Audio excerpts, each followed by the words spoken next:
As the first original title in the Oddworld series since 2005, Oddworld Soulstorm was saddled with great expectations. Unfortunately, this Unity-based puzzle platforming throwback was let down by a number of technical issues at launch, including frequent stutter and game-breaking bugs. So 7 months out from its original version, we're seeing the release of Oddworld Soulstorm Enhanced Edition, which promises gameplay and bug fixes alongside new content. It's available as a free update for the PlayStation and PC versions of the game, and is being released for the first time on current and last-gen Xbox consoles as well. According to the publisher, this is an enhanced version of Soulstorm, with promises of dramatic improvement relative to the launch version. But do these claims really hold up? And how do the brand new Xbox Series version stack up to the PS5 release?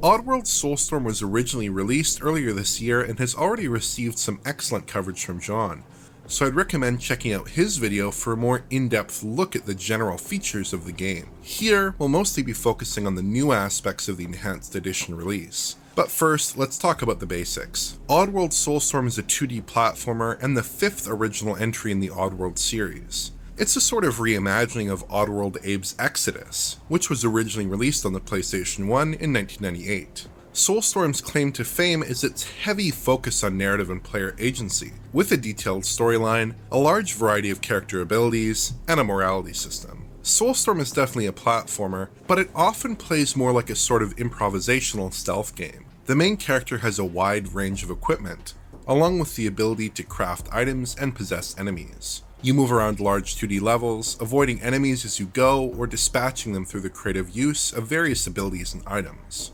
Along the way, you'll encounter large numbers of friendly characters that you'll help and use to overcome obstacles. And there are some interesting physics-based gameplay systems here, although you don't see too much of these until a little bit later in the game. Oddworld is a very challenging title, and often not in a good way. There's a great deal of trial and error. Your enemies are everywhere, your tools are limited, and you die almost instantly when spotted. The margins for error here are very slim. Making matters worse, the platforming itself doesn't feel especially responsive, which can add to the frustration. Completing a challenging section can be satisfying, but the intensity is so constant that I never really felt like I got a chance to savor it. Thankfully, most of the bugs that plagued the launch version seem to have been fixed between that and the Enhanced Edition. There's not much in the way of added frustration with items that don't work or levels that have broken mechanics. The graphics here are a little bit on the simpler side, but are still quite visually appealing, I think, with nicely designed character models and an often massive sense of scale. Outdoor areas are rendered out into the far distance, with plenty of geometry and animated models. A closer look at the foreground areas do reveal some low-quality textures and inconsistencies with lighting, but these aren't huge issues in general play. The macro detail looks much more compelling than the micro detail, with the game displaying sometimes quite compelling visuals in large open areas, with a zoomed out camera and plenty of background activity. As long as your expectations are set properly, this is a game that was developed with a relatively small team after all, the visuals are perfectly pleasing. But most of what we've discussed so far applies about equally to the launch version of Soulstorm, as well as to the new Enhanced Edition. So what's changed with this new release? Unfortunately for us, most of the changes here are not easily visually noticeable. We're promised improved gameplay mechanics, refined AI, and changes to audio, alongside all the fixes that were made in the prior 7 months of patching, as you'd expect. I'm not in a position to judge these changes, as I only played the launch release very briefly, but the reaction online has seemed fairly positive.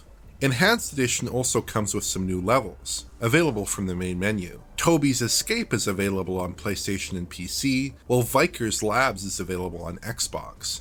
Much like the game itself, these harken back to the earlier days of game development, where platform-specific content was the norm. Toby's Escape is a nice supplement to the main game and has some interesting environments and a detailed accompanying plot, while Viker's Labs essentially seems like just a series of challenge rooms with a minimal story. Both level packages are challenging and feature characters with stripped back sets of abilities. Unfortunately, Soulstorm's slightly wonky platforming fares a bit poorly as a result of the need for increased precision, and both level packs ended up as a bit of an exercise in frustration for me. But what about rendering changes? I took the liberty of capturing some PS5 gameplay both pre-patch and post-patch, and the visuals and framerate here seem identical. Both the vanilla release and the enhanced edition feature the same graphics and performance here, with a similar rendition of the opening levels. Judging from some capture of the launch version of Soulstorm, the graphical readout seems unchanged from there as well. It seems as if the effort that's gone towards the patches and the enhanced edition has been relegated to bug fixes, gameplay improvements, and new content. The rendering issues that were present in that original release are largely still here. And I'd say that's a bit of a shame. The launch release had some rather distracting checkpoint stutter, for instance, which has not been fixed for the enhanced edition. Checkpoints still trigger large stutters, which seriously disrupt the flow of gameplay.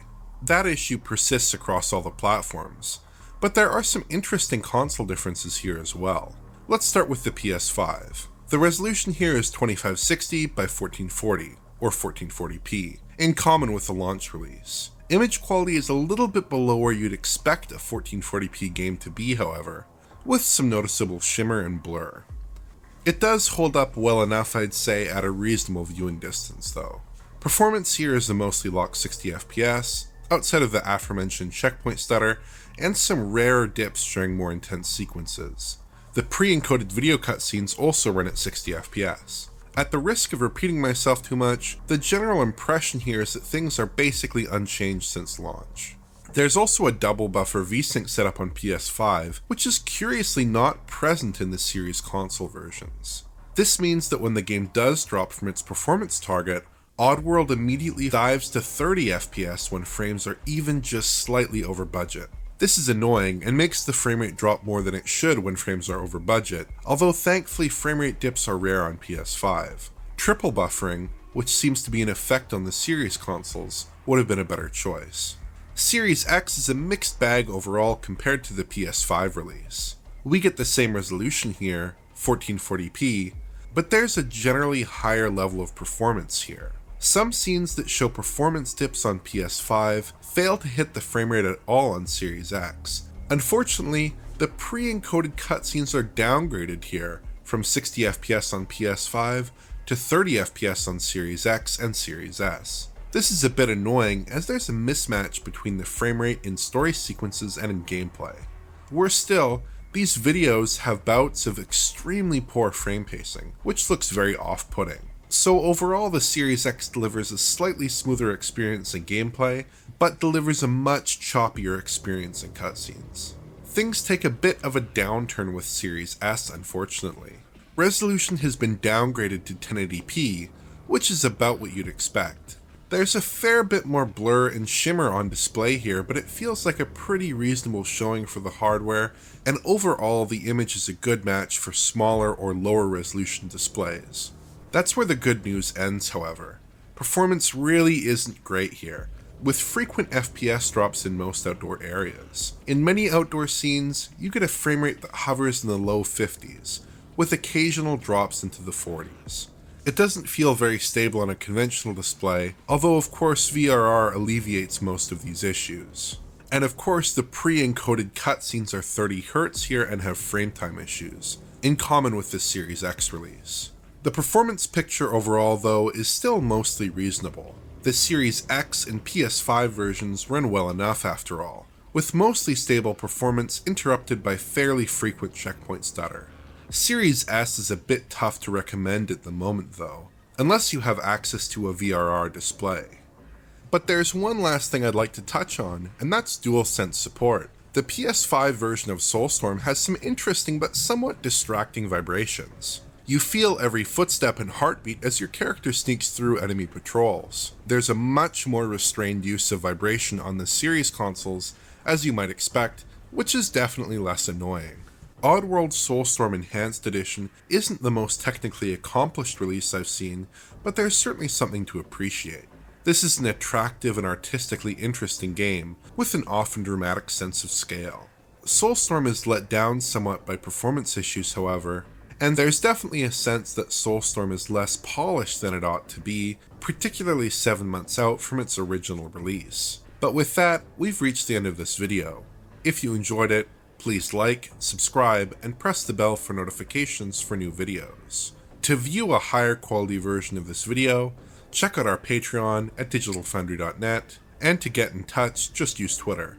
That's all for me for now. Thanks for watching.